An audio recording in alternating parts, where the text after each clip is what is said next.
여러분, 하나님께서 원하시는 사람은 항상 겸손히 하나님과 동행하는 자라고 생각합니다. 그런 겸손함의 축복이 저와 여러분들의 있기를 바랍니다. 오늘 하나님께서 우리에게 주신 말씀은 예레미야 50장 21절부터 32절 말씀입니다. 이는 여호와의 말씀이니라. 너희는 올라가서 무라다임의 땅을 치며 그곳의 주민을 쳐서 진멸하되 내가 너희에게 명령한 대로 다 하라. 그 땅에 싸움의 소리와 큰 파멸이 있으리라. 온 세계의 망치가 어찌 그리 꺾여 부서졌는고, 바벨론이 어찌 그의 나라들 가운데 황무지가 되었는고, 바벨론아, 내가 너를 잡으려고 올무를 놓았더니 내가 깨닫지 못하여 걸렸고, 내가 여호와와 싸웠으므로 발각되어 잡혔도다. 여호와께서 그의 병기창을 열고 분노의 무기를 꺼내면 주 만군의 여호와께서 갈대아 사람의 땅에 행할 일이 있음이라. 먼 곳에 있는 너희는 와서 그를 치고 그의 곳간을 열고 그것을 곡식더미처럼 쌓아 올려라. 그를 진멸하고 남기지 말라. 그의 황소를 다 죽이라. 그를 도살하려 내려보내라. 그들에게 화 있도다. 그들의 날 그 벌받는 때가 이르렀음이로라. 바벨론 땅에서 도피한 자의 소리여, 시온에서 우리 하나님 여호와의 보복하시는 것, 그의 성전에 보복하시는 것을 선포하는 소리로다. 활 쏘는 자를 바벨론에 소집하라. 활을 당기는 자여 그 사면으로 진을 쳐서 피하는 자가 없게 하라. 그가 일한 대로 갚고 그가 행한 대로 그에게 갚으라. 그가 이스라엘의 거룩한 자 여호와를 향하여 교만하였음이라. 그러므로 그 날에 장정들이 그 거리에 엎드러지겠고 군사들이 멸절되리라. 여호와의 말씀이니라. 주 만군의 여호와의 말씀이니라. 교만한 자여, 보라, 내가 너를 대적하나니 너의 날 곧 내가 너를 벌할 때가 이르렀음이라. 교만한 자가 걸려 넘어지겠고 그를 일으킬 자가 없을 것이며 내가 그의 성읍들에 불을 지르리니 그의 주위에 있는 것을 다 삼키리라. 아멘. 여러분, 오늘 말씀은 앞에 50장 말씀과 동일하게 하나님께서 바벨론을 철저히 심판하시는 메시지를 담고 있습니다. 여러분, 우리 인간 가운데서 빠지기 쉬운 가장 쉬운 죄는 무엇일까요? 그것은 제 생각으로 아마 성경적으로도 맞을 것입니다. 바로 교만함이라고 생각합니다. 아담과 하와가 최초로 지은 죄가 바로 이 교만함에서 시작되었습니다. 하나님 없이 자기 자신이 하나님처럼 되고자 하는 그 마음의 중심이 바로 교만한 것입니다. 자기 자신을 하나님처럼 높이고 드러내려고 하는 마음입니다.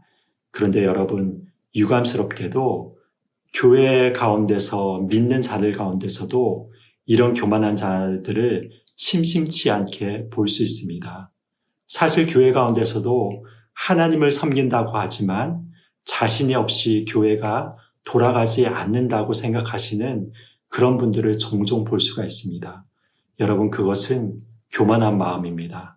죄송하지만 하나님은 우리들이 없이도 하나님의 일을 얼마든지 행할 수 있으신 분이십니다. 그래서 우리는 겸손하게 우리 자신이 행하는 모든 일들이 하나님 앞에 지극히 작은 것이라는 것을 인정할 수밖에 없습니다. 그리고 하나님께 고백을 하기를 우리는 무익한 종이라고 고백을 하면서 해야 될 일을 마땅히 행하였다고 하는 그런 자세를 가지고 겸손하게 섬기는 것이 중요한 것입니다. 그런데 우리가 생을 살아가면서 우리 자신의 것들을 드러내고 우리의 능력을 드러내고 내가 똑똑하다는 것을 드러내고 나의 모든 업적들을 드러내는 것을 그렇게 추구하기가 정말로 쉽습니다. 그래서 어떻습니까? 내가 한 것이 가장 큰 일이라고 자랑하기 쉽습니다. 그리고 내가 다니는 교회조차도 다른 교회에 비해서 뛰어나기를 원하는 마음들을 가지고 있습니다. 그러나 하나님의 관점에서는 어떻습니까? 우리 교회가 소중하듯이 다른 교회들도 모두가 다 소중한 교회들인 것입니다. 선의의 경쟁은 좋지만 여러분, 나의 것이 최고라고 생각하는 것은 하나님 앞에서 정말로 큰 교만한 것입니다. 이것은 나라도 마찬가지죠. 하나님께서 여러 제국을 세우시고 나라를 세우셨는데 많은 뛰어난 나라들이 있었습니다. 많은 제국들이 있었습니다. 바벨론도 있었고 로마 제국도 있었고 역사상의 가장 넓은 영토를 차지한 칭기스칸의 몽골 제국도 있었습니다. 그렇지만 그 모든 제국들이라고 하여도 하나님께서 심판하시려고 결정을 하시면 역사상에서 흔적도 없이 사라진 것을 볼 수가 있습니다. 그래서 결과적으로 이 모든 역사 가운데서 남는 것은 무엇밖에 없습니까? 여러분들이 잘 아시듯이 바벨론 제국을 다스렸던 느부갓네살 왕이 꿈에 본 신상이 있었습니다.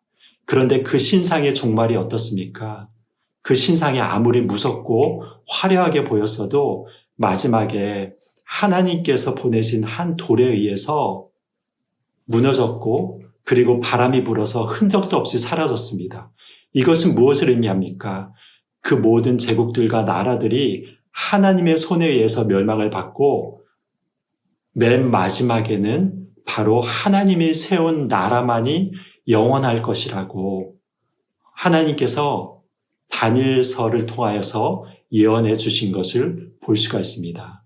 여러분, 이 관점에서 볼 때 하나님께서 이 머리까지 차오른 바벨론을 지금 무섭게 심판하신 것을 볼 수 있습니다. 바벨론은 그가 교만해서 다른 나라들을 철저하게 파괴한 것처럼 동일하게 하나님께서 그 교만함을 철저하게 심판하시는 것을 볼 수가 있습니다. 그래서 어떻게 이 본문에서 묘사하고 있습니까? 23절입니다. 온 세계의 망치가 어찌 그리 꺾여 부서졌는고 바벨론이 어찌 그리 나라들 가운데 황무지가 되었는고 라고 이야기를 하고 있습니다. 하나님은 바벨론을 온 세상을 심판할 망치로 쓰셨습니다. 그런데 이제는 하나님께서 그 바벨론을 교만함을 철저하게 꺾으신다는 것입니다. 그래서 하나님께서 이 묘사를 통하여서 바로 망치가 된 바벨론이 얼마나 처절하게 멸망하는지를 보여주고 있는 것입니다. 제가 읽은 고고학 그 글 중에서 지금까지 있어왔던 여러 나라들 중에서 가장 화려한 제국이 바로 바벨론이었다고 묘사하는 그 글을 읽은 적이 있습니다. 여러분들도 가보신 적이 있으시겠지만 저도 뉴욕 메트로폴리탄 박물관에서 바벨론의 유물을 본 적이 있었습니다. 거기에서 보니까요, 벽돌을 파란색으로 이렇게 구워냈는데 그 색깔이 정말로 인상이 깊게 다가왔습니다.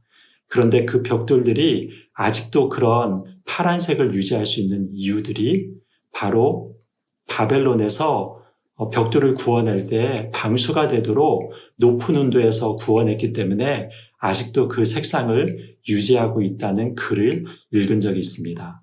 이렇게 바벨론은 그 당시에 앞서가는 문명을 가지고 있었고 화려한 문명을 가지고 있었습니다. 그래서 요한계시록에서도요, 하나님을 대적하여 일어난 모든 힘들을 일컬어서 바벨론이다, 음녀 바벨론이다, 이렇게 묘사하고 있는 것을 볼 수가 있습니다. 그렇지만 결국은 어떻게 됩니까? 하나님께서는 하나님을 두려워하지 않고 자기 자신이 높아진 이 바벨론을 철저히 심판하셨습니다. 어느 정도입니까? 26절 이하의 말씀을 보니까 먼 곳에 있는 나라들까지 동원되어서 바벨론을 진멸하고 장정들도 엎드러지고 군사들이 멸절되고 성읍들이 불탔다고 나와 있습니다. 그러므로 여러분, 하나님 없이 화려하게 사는 바벨론 같은 자들을 우리는 전혀 부러워할 필요가 없는 것입니다. 어차피 모든 나라들과 모든 사람들은 하나님 앞에 사라지는 안개와 들의 풀과 같은 것입니다. 한 시대를 유지하며 그 시간 안에 존재하지만 언젠가는 흔적도 없이 그 모든 것이 사라집니다. 그래서 모세가 유일하게 지은 시편 90편에 어떤 말씀을 모세가 하고 있습니까? 주께서 사람을 티끌로 돌아가게 하시고 말씀하시기를 너희 인생들아 돌아가라 하셨다고 이야기를 합니다.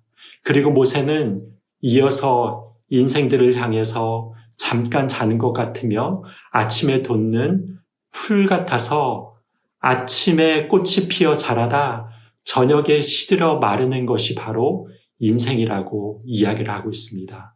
그러면서 하나님께 한 가지를 간구하죠. 그것이 무엇입니까? 우리에게 우리날 계수함을 가르치사 지혜로운 마음을 얻게 하소서라고 이야기를 합니다. 여러분, 우리날 계수함을 가르친다는 그 의미가 무엇입니까? 우리의 인생을 하나님 앞에 두면서 그 인생의 가치를 발견한다는 것입니다. 결국 사라져버릴 인생이라서 우리는 하나님 앞에 겸손할 수밖에 없는 존재라는 것을 깨닫는다는 것입니다. 그러면서 무엇을 추구하는 것입니까? 이 세상 가운데서 사라져서 없어질 것을 추구하는 것이 아닙니다. 그것이 아니라 마음 가운데서 하나님의 마음을 품으며 겸손하게 주님과 동행하여서 영원하신 하나님과 동행하는 삶을 추구하는 것이 바로 지혜로운 인생이고 우리의 날을 계수하는 지혜인 것입니다. 사랑하는 여러분, 하나님께서는 우리들에게 약속하셨습니다. 예수님의 말씀에 예수님의 마음을 품고 물 한 잔을 작은 자에게 주는 것도 천국에서 그 상을 결단코 잃지 않으리라고 예수님께서 약속하셨습니다. 여러분, 이 땅 가운데서 살아가면서 우리가 겸손히 우리의 연약함을 인정하며 또한 우리의 마음 가운데서 예수님의 마음을 품고 작은 자들을 살피며 항상 겸손히 주님과 동행함으로 말미암아 주님께서 주시는 은혜 가운데서 우리의 나를 계수하는 지혜가 있기를 예수님의 이름으로 축복드립니다. 기도하시겠습니다. 하나님 아버지, 오늘 이 시간에 이 말씀을 통하여서 바벨론의 교만을 심판하시는 하나님에 대해서 생각해 보았습니다. 우리가 이 땅 가운데서 살아나가며 우리가 이룬 것이 얼마나 작고 보잘것없는지요. 하나님이 보시기에 모든 인생들이 티끌과 같고 모든 인생들이 흙으로 돌아갈 인생임을 하나님께서는 아십니다. 하나님, 그러나 우리가 그 연약하고 부족한 인생 가운데서 영원하신 하나님을 만나고 예수 그리스도의 은혜를 깨달았다는 것이 얼마나 우리에게 복된 인생인지 모르겠습니다. 그것을 기억하게 하여 주시어서 우리가 하루하루를 살아나가며 주님과 늘 겸손하게 동행하게 하여 주시옵시고 우리의 모든 것들, 모든 이룬 것을 하나님, 우리는 보잘것없는 종입니다. 우리가 마땅히 해야 될 일들을 했을 뿐입니다 라고 고백하며 하나님과 동행하는 겸손함이 있게 하여 주시옵소서. 그래서 주님을 기뻐하며 주님을 즐거워하며 하루하루를 주님과 동행하는 삶을 살아가게 하여 주시옵소서. 예수님의 이름으로 기도드립니다. 아멘.